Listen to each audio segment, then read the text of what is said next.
కొన్నిసార్లు అయితే కస్టమర్ని కూడా మనం అర్థం చేసుకోవాలండి. ఎంత అర్జెంట్ పనులు ఉన్నా కానీ కస్టమర్ని కూడా ఇబ్బంది పెట్టకూడదు కదండి. వాళ్ళ ప్రాబ్లమ్స్ కూడా మనం అర్థం చేసుకోవాలి. 8 months బ్యాక్ అయితే నేను ఈ బ్లౌజ్ అయితే నేను స్టిచ్చింగ్ చేస్తానండి. ఈ కస్టమర్కి అప్పటి నుంచి కూడా మన దగ్గరికి తెస్తూ ఉంటారు. ఈ బ్లౌజెస్ ఏ బ్లౌజ్ తెచ్చినా కానీ ఇదే ఆదికైతే ఇస్తూ ఉంటారు. ఇప్పుడు కాటన్ బ్లౌజెస్ అయితే నాకు 4 daysలో అయితే కుట్టి స్టిచ్చింగ్ చేసేసి అయితే ఇచ్చేయమనేసి అయితే రిక్వెస్ట్ చేశారండి. వాళ్ళ బాధను కూడా మనం అర్థం చేసుకోవాలి కదండి. మనకి ఎన్ని అర్జెంట్లు ఉన్నా కానీ ఆ బ్లౌజులు అయితే కొంచెం పక్కన పెట్టేసి షాప్లో అయితే తను ఉండలేకపోతున్నాను అనేసి అయితే రిక్వెస్ట్ అయితే చేసిందండి.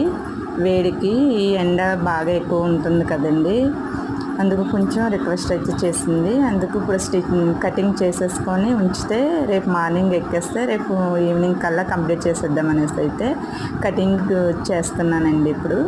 ఓకే ఫ్రెండ్స్, సబ్స్క్రైబ్ అయితే చేసుకోండి.